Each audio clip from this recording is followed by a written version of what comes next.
What's up, everybody? Damon here, and in today's gaming news, one Starfield player has used a unique method to show off the game's impressive physics, and Star Wars Jedi Survivor just got its biggest patch yet. This is your Daily Fix, presented by Pringles.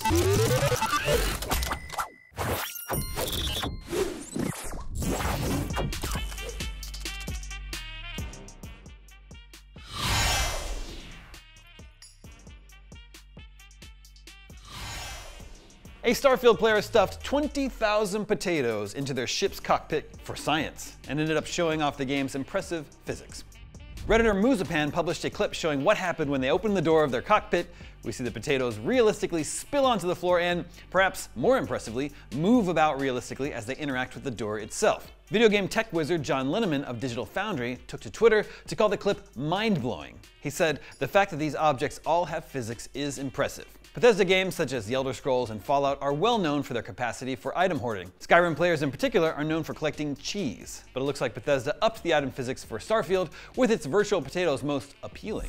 Starfield properly launches tomorrow, September 6th, but its early access release has proven hugely popular on Steam and Xbox.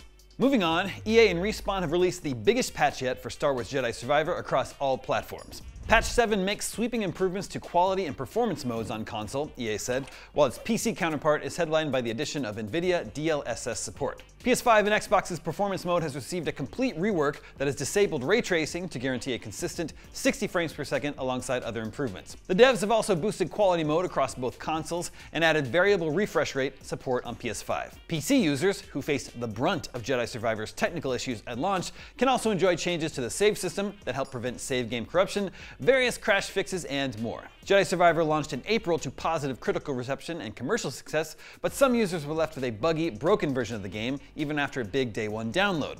The studio released plenty of patches in the weeks following launch, though Respawn has been quiet for a while, as it presumably worked on this bigger performance-boosting update.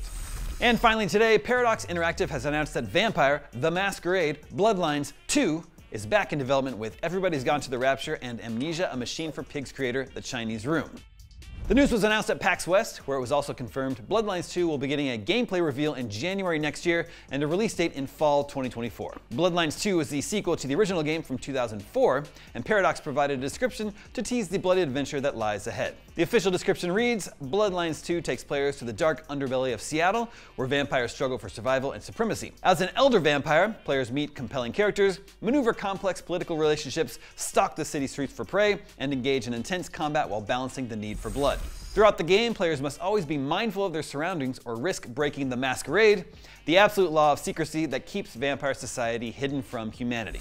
The sequel was originally planned to have a release date in early 2020, but development troubles delayed it many times. Hopefully, this means it's back on the right track. And that is your Daily Fix for Tuesday, September 5th. Now that you're caught up in the news, watch the official announcement trailer for Cypher 007 coming to Apple Arcade. I'm Damon Hatfield, and for all your gaming news, stay tuned to IGN.